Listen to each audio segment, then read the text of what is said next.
अस्सलाम वालेकुम, welcome to my channel. आज मैं आपके साथ शेयर कर रही हूँ इंतहाई मज़ेदार सी कढ़ाई। और ये कढ़ाई जो है वो कढ़ाई है बिगनर्स के लिए, जो फ़र्स्ट टाइम कुकिंग कर रहे हों या फ़र्स्ट टाइम कढ़ाई बना रहे हों और उनको बेहतरीन कढ़ाई बनानी हो और अपनी तारीफ़ें वसूल करवानी हो तो वो इस कढ़ाई की रेसिपी को बना लें, क्योंकि ये बनाना इतना आसान है और उतनी ही टेस्ट में लाजवाब है। तो मैं यहाँ रेसिपी स्टार्ट करूँगी, तो कोई स्टेप आप मिस नहीं करिएगा और बेहतरीन कढ़ाई आप तैयार कराइए और मज़े लीजिए। तो यहाँ पे सबसे पहले जो मैं बनाने जा रही हूँ, ये अपनी नन के घर पे बना रही हूँ, तो थोड़ी सी चीज़ें इधर उधर होंगी। तो मैं यहाँ पे आपको बता दूँ, यहाँ मैंने बीफ का गोश्त लिया है और यहाँ में तकरीबन 1 kg है, तो मैंने हाफ़ के जी करके 2 कढ़ाई में डिस्ट्रीब्यूट कर दिया है। इसकी वजह ये है कि एक कढ़ाई जो है उसके हिसाब से छोटी पड़ रही थी, तो मैंने इसलिए 2 कढ़ाइयों में साफ़ कर दिया। अब यहाँ पे सबसे पहले मैंने गोश्त को उबाल लिया है। गोश्त को तकरीबन आपका 80% कुक होना चाहिए। उसमें लहसुन अदरक साबुत डालिए, बड़ी इलायची डालिए, तेज़पत्ता डालिए और उसको उबाल दीजिए। ठीक है, उससे ये होगा, जो लोगों को बकरीद के गोश्त खाने में स्मेल होती है, क्योंकि हमारे ख़ानदान में, हर ख़ानदान में किसी ना किसी को स्मेल आ रही होती है कि वो कहते हैं नहीं हम तो नहीं खा रहे। तो इसकी वजह यह है कि आप उसको उबाल लें और उसकी स्मेल ख़त्म हो जाएगी, तो वो जो है वो बंदा शौक़ से मज़े लेके खाएगा। दूसरा स्टेप ये है, जब आप उसको 80% कुक कर लें, उसको निकाल लें, उसका पानी फेंक दीजिए। उसके बाद आपने कढ़ाई लेनी है, उसमें डालना है 1 कप के करीब तेल और उसमें डाल देना है आपने गोश्त और उसमें पिसा हुआ लहसुन अदरक का पेस्ट। लहसुन अदरक का पेस्ट जो है वो मैंने तकरीबन 2 टेबलस्पून से 3 टेबलस्पून के करीब लिया है, क्योंकि हमारे ख़ानदान में भी कुछ ऐसे लोग हैं जिनको स्मेल आती है, जैसे कि मैं हूँ, कि मुझे बकरीद के गोश्त में स्मेल आती है, तो उसको अच्छे से जब तक भून ना ले तो दिल को करार नहीं आता है। ठीक, तो यहाँ पे मैंने लहसुन अदरक डाल के अच्छे से इसको भून लेना है। अब यहाँ पे जैसे ही आपके जो है गोश्त भूनने की शक्ल आ जाए, हल्का हल्का ब्राउन टाइप का हो जाए, बिल्कुल लगेगा आपको, खुद ही पता चल जाएगा भूनने के टाइम, और लहसुन अदरक भून जाए तो आप इसमें टमाटर शामिल कर दीजिए। टमाटर मैं थोड़े ज़्यादा इस्तेमाल कर रही हूँ क्योंकि ग्रेवी चाहिए मुझे, बच्चे पार्टी है हमारी, तो उनको ग्रेवी वाली कढ़ाई ज़्यादा पसंद है, तो थोड़े ज़्यादा मैं टमाटर डाल रही हूँ। ठीक है, तो यहाँ पर टमाटर तकरीबन मैंने ले लिए हैं 8 या 10 के करीब, ठीक, मीडियम साइज़ के पके हुए टमाटर लिए हैं और इसको मैंने इसमें शामिल करके थोड़ा सा चलाना है। अब इसमें पानी नहीं जाएगा, क्यों? क्योंकि टमाटर का पानी अच्छा खासा निकलता है, जिसकी वजह से जो 80% गोश्त आपका गला हुआ है, जो 20% रह गया वो इसमें कुक हो जाएगा। यहाँ पे मैं आपको दिखा दूँ कि दूसरी कढ़ाई पे भी यही प्रोसीजर सेम टू सेम चल रहा है। तो यहाँ पे भी मैंने टमाटर इसमें शामिल कर दिया और इसको चलाना शुरू कर दिया। अब आपने क्या करना है, इसमें शामिल करना है नमक। नमक तकरीबन 1.5 टेबलस्पून शामिल कर रही हूँ, आप कम और ज़्यादा कर सकते हैं। और यहाँ पे आप देख लें, मैं दूसरी कढ़ाई पे भी जो है वो बना रही हूँ, तो ये आप देख लें कि दोनों कढ़ाइयों पे मैं एक साथ कर रही हूँ ताकि इक्वल एक जैसी कढ़ाई तैयार हो जाए। तो जनाब यहाँ पे नमक डालने से क्या होगा कि हमारे टमाटर जो हैं वो जल्दी से सॉफ़्ट हो जाएंगे और जो है वो इसका पानी जो जितना निकलेगा उसमें हमारा जो 20% गोश्त नहीं गला वो इसमें गल जाएगा।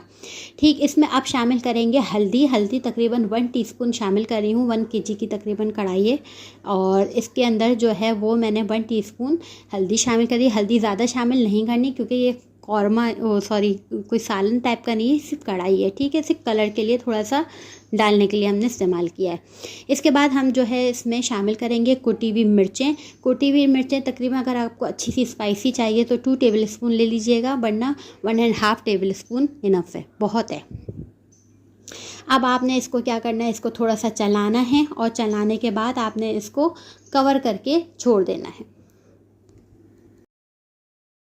अब आप इसको जब कवर करके पकाएंगे, इसका पानी निकलेगा, गोश्त गलेगा, तो ये कुक हो जाएगी।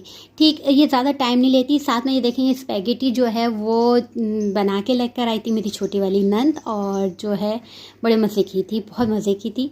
और साथ में ये देखें, ये कढ़ाई जो है भुनने की उस पर आ गई है, प्रोसेस में आ गई है।